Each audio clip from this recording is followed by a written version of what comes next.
आएंगे जिसे सुनकर आप जरूर सबक हासिल करेंगे। गरीब माँ बाप की इकलौती बिगड़ी हुई बेटी जो कि हर वक्त गाने सुनने की शौकीन थी, उसे अल्लाह पाक ने कैसे इबरत का निशान बनाया, आइए देखते हैं। यह सबक अमोज वाकया। किसी गांव में एक आलिम साहब थे। उनका नाम अब्दुल कलाम था और अपनी बीवी फातिमा के साथ रहते थे। बड़ी मन्नतों मुरादों के बाद उनको अल्लाह पाक ने एक ही बेटी अता की थी। अब्दुल कलाम अपनी बेटी से बहुत ही मोहब्बत करता था। दोनों मियां बीवी ने बड़े लाड़ प्यार से अपनी बेटी को पाला। उनकी बेटी का नाम ज़ैनब था, जो कि बचपन से ही बहुत खूबसूरत थी। जब भी वह मीठी मीठी बातें करती तो वो दोनों मियां बीवी अपनी बेटी की इन मीठी मीठी बातों से बड़ा खुश होते। वक्त गुजरता गया, बेटी थोड़ी बड़ी हो गई। एक दिन अब्दुल कलाम जब नमाज पढ़कर घर वापस आया तो क्या देखता है कि उसकी बेटी ने बहुत सारा मेकअप किया हुआ है। तो अब्दुल कलाम को इस बात पर बड़ा गुस्सा आया। उसने अपनी बीवी को कहा, ऐ अल्लाह की बंदी, समझाओ अपनी बेटी को, ये क्या उसने हरकतें शुरू कर दी। इकलौती बेटी होने का यह मतलब नहीं कि यह इस तरह की गंदी हरकतें करे। तुम उसे पर्दे की नसीहत करो, ये पर्दा किया करे, न कि ये फैशन करके बाहर घूमे। आलिम साहब की बीवी को इस बात का बहुत गुस्सा आया कि उसने उसकी लाडली बेटी को डांट दिया। उसने शौहर को तो कुछ ना बोला, लेकिन बेटी का हाथ पकड़कर नाक फुलाए हुए अंदर चली गई। अब्दुल कलाम कहने लगा, देख लेना, एक दिन तुम जरूर पछताओगी। अगले दिन अब्दुल कलाम काम के सिलसिले में सऊदी अरब चला गया। जाते वक्त अब्दुल कलाम अपनी बेटी का माथा चूमने लगा और कहने लगा, बेटी हमेशा खुश रहो, बस कुछ अरसे की बात है, फिर मैं घर वापस तेरे पास लौट आऊंगा, बस तुम माँ बेटी अपना ख्याल रखना। ऐसे ही वक्त गुजरता गया। एक दिन ज़ैनब की माँ घर का कुछ काम कर रही थी तो अचानक बेटी अपनी माँ के पास आई और कहने लगी, माँ मुझे मोबाइल लेना है। मेरे साथ की जो लड़कियां हैं कॉलेज में अपने साथ मोबाइल लेकर आती हैं, इंस्टाग्राम पर रील भी बनाती है, गाने सुनती है, तो मेरा भी दिल करता है कि मैं भी मोबाइल लूं। जब इतनी बात माँ ने सुनी तो माँ के तो पैरों तले से जमीन खिसक गई। माँ बोली, बेटी ये तुम क्या कह रही हो? पहले भी तुम्हारे बाप को तेरा मेकअप करना बिल्कुल पसंद नहीं, इसी वजह से तेरे बाप ने मुझे डांटा था। लेकिन माँ की बात सुनकर ज़ैनब को बहुत ही ज्यादा गुस्सा आया। अपनी माँ को बोली, माँ मुझे नहीं पता, ना तो मैं कुछ खाऊंगी, ना पीऊंगी, ना कोई घर का काम करूंगी और ना ही कॉलेज जाऊंगी।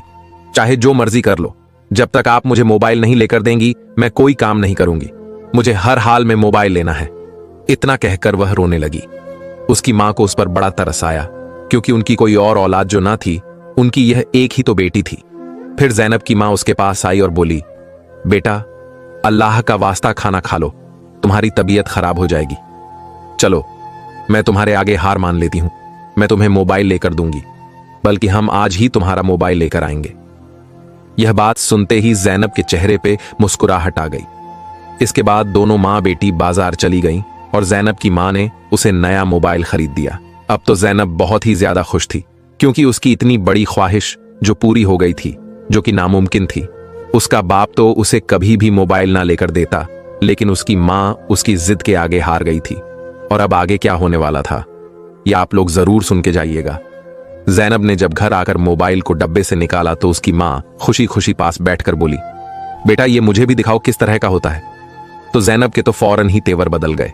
कहने लगी, माँ जा काम कर, तुझे क्या पता मोबाइल क्या होता है और कैसे चलता है, तू कौन सा पढ़ी लिखी है, तू तो है ही जाहिल। माँ को गुस्सा तो आया, लेकिन बेटी की खातिर माँ ने सब नजरअंदाज कर दिया। फिर वक्त यूं ही गुजरता गया। वो लड़की दिन पर दिन बिगड़ती गई, मोबाइल में हर वक्त घुसी रहती, माँ का कहना ना मानती, ना कोई घर का काम करती और ना ही नमाज अदा करती। और जब माँ नमाज पढ़ने लगती तो उस लड़की को इस बात की कोई फिक्र ना होती, बस वह मोबाइल में गाने चलाकर सुकून से सुनती रहती। जब उसकी माँ का नमाज से जहन उल्टा होता तो वह बेटी से बोलती, बेटी इसकी आवाज कम कर लो, मैं नमाज पढ़ रही हूं तो ध्यान भटकता है। आगे से बेटी जवाब देती, माँ तू नमाज कब पढ़ रही है, तेरे कान तो मेरे मोबाइल की तरफ लगे रहते हैं। माँ फिर भी सब्र के घूंट पी गई। अब उसको अपनी बेटी की फिक्र सताने लगी कि यह बेटी क्या करे। ज़ैनब की माँ एक दिन फिर बेटी को समझाने बैठ गई कि बेटी खुदा का खौफ करो, इतना मोबाइल ना चलाया करो, तुम्हारी आंखें खराब हो जाएंगी, तुम बीमार पड़ जाओगी। बेटी मुझे तुम्हारी बहुत फिक्र है, कुछ घर का काम भी कर लिया करो। लेकिन ज़ैनब को मोबाइल से फुर्सत ही कहाँ मिलती थी। उसने अपनी माँ को इतनी बात सुनने पर धक्का दिया और कमरे से बाहर फेंक दिया और कहने लगी कि मुझे डिस्टर्ब करने क्यों बार बार आ जाती हो, जब लाइट ऑफ हो जाएगी मोबाइल चार्जिंग पर लगाकर घर का काम कर लूंगी। उस वक्त जैनब की मां को एहसास हुआ कि उसने कितनी बड़ी गलती कर दी और अब तो यह लड़की मेरे हाथों से निकल चुकी है। पहले तो जैनब मोबाइल पर गाने ही सुनती थी, लेकिन अब तो उसने हद ही पार कर दी। वह जिस कॉलेज में पढ़ती थी उस कॉलेज में उसके साथ एक लड़का पढ़ता था, जिसके साथ जैनब की दोस्ती हो गई और दिन रात उसके साथ कॉल में लगी रहती। और जैनब अपना दिल उस लड़के को दे बैठी थी। वह लड़का उसे हर तरह की हरकत पर मजबूर कर रहा था और जैनब हर बात उसकी मानती जा रही थी। अब तो उसे अपनी मां बिल्कुल भी अच्छी नहीं लगती थी। वह अपनी मां को बर्दाश्त ही नहीं कर पा रही थी। बस हर वक्त यह दुआ करती कोई ऐसा दिन आ जाए और मेरी मां कहीं गायब हो जाए, घर से ही चली जाए और मैं उस लड़के से जीभ भर के बातें करूं। ऐसे ही जब वह उस लड़के को अपनी तस्वीरें भेज रही थी तो जैनब की मां ने उसे देख लिया तो उसने जैनब के मुंह पर एक थप्पड़ मारा और बोली, क्या मैंने इसलिए तुझे मोबाइल लेकर दिया था? जैनब को इतनी बात सुनकर बड़ा गुस्सा आया। उसने अपनी मां को एक झटके से जमीन पर फेंका और मारने लगी और साथ साथ यह कह रही थी कि तुम्हारी हिम्मत कैसे हुई? मुझे थप्पड़ मारने की मेरी अपनी जिंदगी है, मैं उसे अपनी मर्जी से जीऊंगी और एक तू है कि मुझे जीने का कोई हक नहीं देती। न कहीं तू मरती है न मेरी जान छोड़ती है। जैनब अब तो नाफरमानी की सब हदें ही पार कर चुकी थी। वह अपनी मां को बुरी तरह मार रही थी। अचानक दरवाजा खुला और जैनब का बाप बिन बताए ही सऊदी अरब से वापस आ चुका था। उसने आते ही घर में यह माहौल देखा। उसने भागकर अपनी बीवी को जमीन से उठाया और बेटी को एक जोरदार थप्पड़ मारा और बोला कि बेटी, शर्मो है या क्या बेचकर खा गई हो? अपनी ही मां को थप्पड़ मार रही हो। जैनब की मां ने रोते रोते अपने शौहर को सब कुछ सच सच बता दिया। मैंने ही इस जलील को मोबाइल लेकर दिया जिसकी वजह से यह लड़की बिल्कुल बर्बाद हो चुकी है। अब्दुल कलाम कहने लगा, अब क्यों पछता रही हो? यह सारा तुम्हारी डील का ही तो नतीजा है। अभी वो दोनों मियां बीवी इस तरह बातें ही कर रहे थे कि बेटी पांव पटकती हुई अपने कमरे में चली गई और जाते ही उसी लड़के को कॉल कर दी। उस लड़के ने आगे से जैनब को तसल्ली दी और मां बाप के खिलाफ और भड़काने लगा। ये तुम्हारे कैसे मां बाप हैं? तुझ पर तो जुल्म करते हैं, तुझे भी तो जीने का हक है। तू अगर मुझसे बात करती है तो क्या गुनाह करती है? जैनब कॉल पर रोती जा रही थी। उस लड़के ने जैनब से कहा, तुम्हारा बाप जो कुछ भी कमा कर लाया है, तुम ऐसा करो, सब कुछ समेट और मेरे पास आ जाओ, हम भागकर शादी कर लेंगे। जैनब ने घर में मां का जितना भी जेवर और बाप का जितना भी पैसा पड़ा था वह उठाया और लेकर रात को चुपके से भाग गई। वह लड़का जैनब का इंतजार कर रहा था।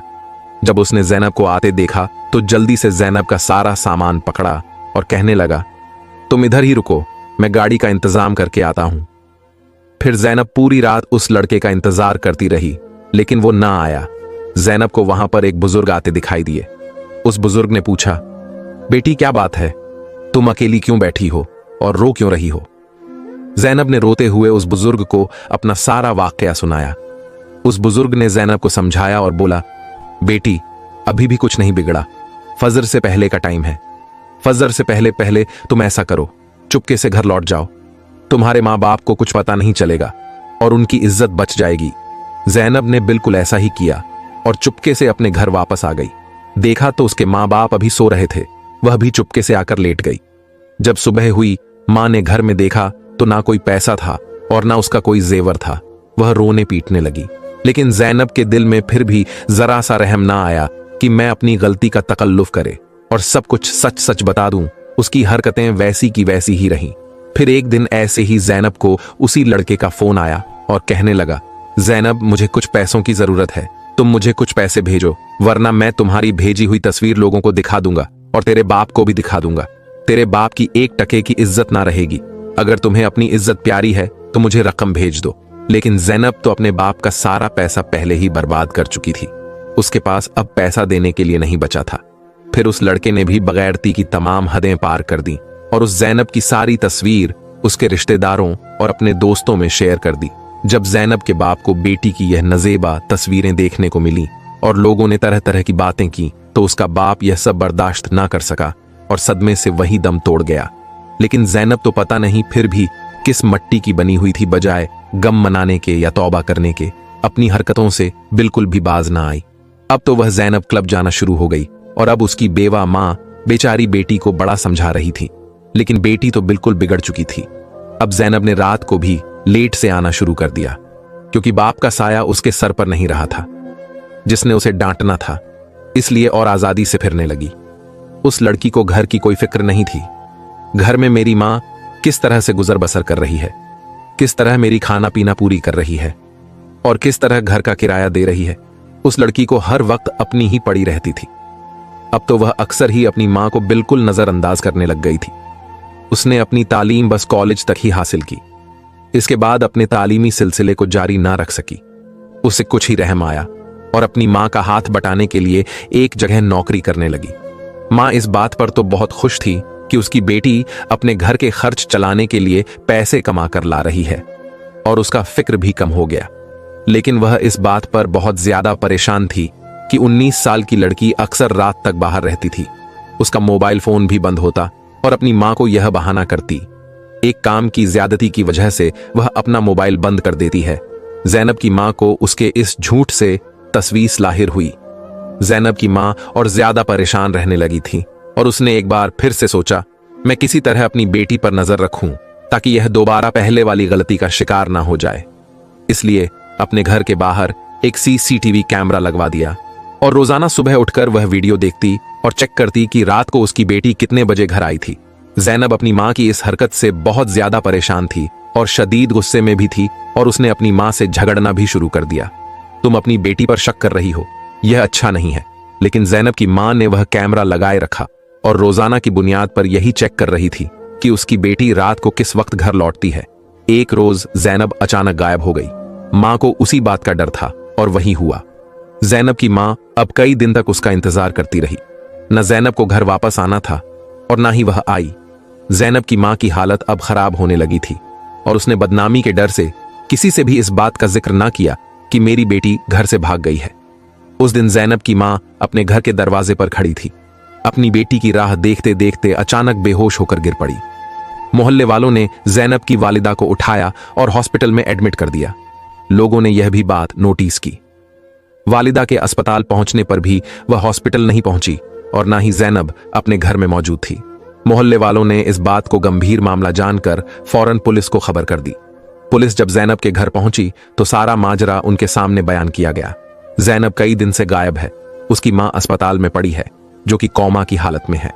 पुलिस ने कार्रवाई करते हुए घर की तलाशी ली और उसी घर की तलाशी के दौरान दरवाजे पर लगा हुआ कैमरा भी देखा और उसकी सारी रिकॉर्डिंग भी देखी और उस कैमरे की सारी वीडियो रिकॉर्डिंग अपनी मोबाइल में ले ली। तो उस कैमरे की वीडियो का बतौर जायजा लिया गया, लेकिन कुछ नहीं पता चला। जब पुलिस की टीम जंगल की तरफ गई तो जैनब को छारी में बेहोश पड़ी हुई थी। पुलिस की टीम ने जल्दी से उसे हॉस्पिटल ले जाया गया, लेकिन वह कुछ ही देर में तड़प तड़प के इस दुनिया से रुखसत हो गई, क्योंकि डॉक्टर ने बताया कि इसके साथ 3 दिनों से जंगली जानवर उसके जिस्म को नोच रहे थे और इसके प्राइवेट पार्ट के साथ जानवरों ने बहुत घिनौना काम किया था, जिसके कारण इसकी हालत मौत से भी बदतर हो गया था। और उसकी मां अभी भी कोमे में थी, वह बेहोश थी। उसकी मां को पता भी नहीं था कि उसकी नफरमान औलाद इस दुनिया से रुखसत हो चुकी है।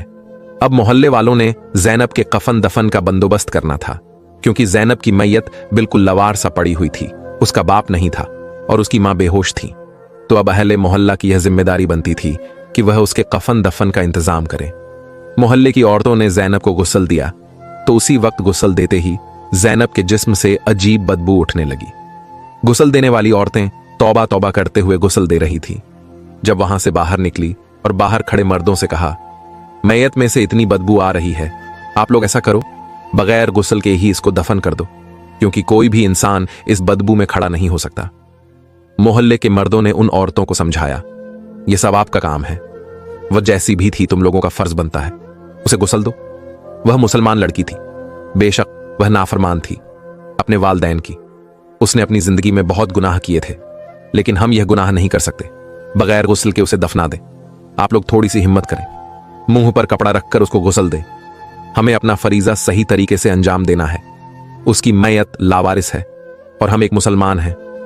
हमारा फर्ज बनता है हम उसके कफन दफन का इंतजाम करें। अगर हम उसको बगैर गुस्ल के दफना देंगे तो क़यामत के दिन अल्लाह ताला हमसे भी सवाल करेगा। मोहल्ले के मर्दों ने उन खवातीन को खुदा का खौफ दिलाया तो उन खवातीन को एहसास हुआ और उन्होंने मुंह पर कपड़ा डालकर जैनब को गुस्ल दिया। औरतों का काम तो यहीं पर मुकम्मल हो गया। अब मर्दों की बारी थी। उन पर एक अजीब आजमाइश आ गई थी। जैसे ही उन्होंने जैनब की मैयत को उठाया तो चारपाई इतनी भारी हो गई कि उनसे उठाई ही ना जाती थी। सब बहुत परेशान थे। अचानक से बारिश शुरू हो गई। दोपहर का वक्त था और सब लोग बारिश के थमने का इंतजार कर रहे थे ताकि उसको सही तरीके से दफना सके। दोपहर से रात हो गई। बारिश अब तूफानी बारिश में तब्दील हो चुकी थी और बाहर का मौसम ऐसा था कि कोई भी इंसान इस मौसम में बाहर निकलकर ज़ैनब की तदफीन नहीं कर सकता था। सब लोग परेशान थे। 2 दिन मुसलसल बारिश होती रही और इतनी ज्यादा बारिश हुई, मुमकिन ही नहीं था कि कोई बाहर निकले। मजबूरन सबने यह फैसला किया इमाम साहब से बात की जाए। अहले मोहल्ला ने इमाम साहब से बात की कि अब क्या किया जाए। 2 दिन से लड़की की मैयत पड़ी हुई है और मैयत में इतनी ज्यादा बदबू हो गई है कि हम इसके करीब भी नहीं जा रहे। आप ही कोई हल निकालें, आपको दीन का ज्यादा पता है। इमाम साहब ने कहा, मौसम तो खराब है और रात का वक्त है, लेकिन हर हाल में आज रात इस बेचारी को दफना दो। मोहल्ला वालों ने क्षत्रिया और टर्च लाइट का ज्यादा इंतजाम करके उसकी मैयत को उठाया। बहुत मुश्किल से उसकी मैयत उठी। जैसे ही कब्रिस्तान पहुंचे तो बारिश तेज बरस रही थी और जो ज़ैनब की कब्र थी पूरी की पूरी पानी से भर चुकी थी। वो लोग परेशान हो गए और दोबारा से गोरखन ने दूसरी जगह कब्र खोदने शुरू की, लेकिन वो कब्र भी बारिश की वजह से पानी से भर जाती। वो लोग आधी रात तक इसी कशमकश में रहे। आज किसी भी हाल में ज़ैनब की मैयत को दफनाना है, वरना उसकी मैयत से बीमारियां फैलने का खद था। इतने में वहीं पर एक शख्स आया और उसने कहा कि एक बात कहूं, बुरा ना मनाना, लेकिन मैंने एक ख्वाब देखा है कि ज़ैनब को हम उसके मोबाइल और उसके सॉग सिस्टम के साथ दफना रहे हैं, तभी उसे कब्र में जगह मिल रही है। जब उस शख्स ने अपना यह ख्वाब सबको बताया तो सब परेशान हो गए कि आखिर कैसे ज़ैनब को इन सब चीजों के साथ दफनाया जाए। लेकिन उस शख्स ने कहा कि उसको सिर्फ सच्चे ख्वाब आते हैं और हकीकत भी यही थी। वह अल्लाह का बहुत ही नेक बंदा था। लोगों ने सोचा कि हम उस अल्लाह के बंदे की बात पर अमल करके देखते हैं, क्या पता उसको जमीन में जगह मिल जाए। लोग उसके घर से उसका मोबाइल और उसका सॉन्ग सिस्टम उठाकर लाए और ज़ैनब की मैयत के ऊपर रख दिया। फिर एक और जगह उसकी कब्र खोदी गई। अब पानी थोड़ा कम हो चुका था, बारिश थम चुकी थी और बड़ी मुश्किल से ज़ैनब को जगह मिली। ज़ैनब को कब्र के अंदर रखा गया और कब्र में ही उसका मोबाइल और उसका सॉन्ग सिस्टम भी रखा गया। सबको बहुत अजीब लग रहा था, लेकिन सबको लग रहा था यह उसकी इबरत का वक्त है। जिन चीजों से उसने जिंदगी में मोहब्बत की और उन चीजों की वजह से उसने वालदैन की नाफरमानी भी की, उनको तकलीफ दी, तो यह चीजें वह दुनिया में छोड़कर नहीं जा सकती। उसे उन्हीं चीजों के साथ कब्र में दफना दिया जाए ताकि उसको एहसास हो उसने दुनिया में क्या कमाया और क्या नहीं। फिर अचानक ही एक शख्स की चीख बुलंद हुई। उसने कहा, देखो, इस लड़की की जुबान बाहर आ गई है और उसके कानों से कीड़े निकलने लगे हैं। यह मंजर इस कदर खौफनाक था, वहां पर तमाम मौजूद लोग चीखने लगे, चिल्लाने लगे। उन्होंने कहा, इसको तो मट्टी डालने से पहले ही इस पर अजाब नाजिल हो चुका है। जल्दी करके इस पर मट्टी डाल दो और यहां से भाग चलो। ऐसा ना हो कि इसका अजाब हम सबको लपेट में ले ले। अहले मोहल्ला ने उसकी कब्र पर मट्टी डाल दी और फौरन से वहां से भाग निकले। औरतें तौबा अस्तगफार पढ़ने लगी। इमाम साहब से जब इस बात का जिक्र किया तो इमाम साहब ने ज़ैनब की मगफिरत के लिए कुरान खानी रखवाया और सब ने 3 दिन तक ज़ैनब की मगफिरत के लिए दुआ की। इतने में उसकी मां को होश आया तो उसने सारी हकीकत बता दी। उसकी मां रोने लगी और सब ने उसकी मां से कहा, तुम अपनी बेटी को माफ कर दो तो अल्लाह भी उसे माफ कर देगा, वह बहुत अजाब में है। ज़ैनब की मां बहुत रोने लगी और उसने अल्लाह के हुजूर सजदे करके अल्लाह से अपनी बेटी के लिए मगफिरत तलब की और कहने लगी, ऐ अल्लाह रब्बुल इज्जत, वो मेरी नाफरमान बेटी थी, ऐ पाक परवरदिगार, तू उसकी मगफिरत फरमा, क्योंकि मुझ में ही तो कमी थी। मेरे से उसकी तरबियत करने में कमी ही हो गई थी। मैंने उसको इतना लाड़ प्यार दिया और उसकी यह जिंदगी मेरे लाड़ प्यार का नतीजा ही थी जो बुरी गुजरी। जब उसकी मां ने उसको माफ कर दिया तो फिर इमाम साहब ने कहा, तुम लोग ज़ैनब की कब्र खुदाई करो और वह सॉन्ग सिस्टम और मोबाइल वहां से निकाल दो। यह सही तरीका नहीं है, इस तरह मैयत को नहीं दफनाना चाहिए था। तुम लोगों को पहले मुझसे यह बात पूछ लेनी चाहिए थी। इमाम साहब के कहने पर मोहल्ला वाले ने दोबारा कब्रिस्तान गए। अब धूप निकल चुकी थी और कब्रिस्तान की जमीन खुश्क थी। उन्होंने कब्र कुशाई शुरू कर दी और देखा तो कब्र ठीक ठाक थी और उन्होंने कब्र में मौजूद मोबाइल और सॉन्ग सिस्टम बाहर निकाला और अल्लाह के हुजूर तौबा किया। कब्र में ज़ैनब के साथ उन लोगों को यह सब चीजें नहीं दफनाने चाहिए थीं। फिर अचानक से एक शख्स की नजर ज़ैनब के चेहरे पर पड़ी तो उन्होंने देखा कि उसके चेहरे से अजाब हट चुका है। उसकी जुबान भी सही है, उसका चेहरा रोशन है और लोगों ने महसूस किया उसकी कब्र से अब खुशबू भी आ रही थी। वापस आकर उन्होंने इमाम साहब से यह माजरा बयान किया तो इमाम साहब ने कहा, यह उसकी मां की दुआ थी जो कबूल हो गई, क्योंकि मां की दुआ को जन्नत की हवा इसलिए कहा जाता है, जब वह औलाद को लग जाए तो जन्नत की हवा की तरह ही लगती है, और जैनब को उसकी मां की दुआ लग चुकी थी।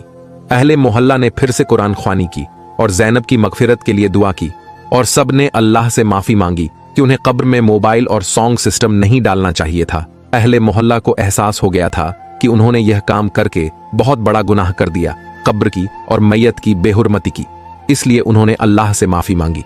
कुछ दिन बाद जैनब की मां को एक ख्वाब आया जिसमें जैनब बहुत खुश थी और अपनी मां से कह रही थी, मां, मैंने तुम्हारी और अब्बा की सारी जिंदगी नाफरमानी की, तुम लोगों को बहुत तकलीफ थी जिसकी मुझे बहुत बड़ी सजा मिल रही है, लेकिन जैसे ही तुमने मेरे लिए दुआ शुरू की तो अल्लाह ने मुझसे अजाब हटा दिया।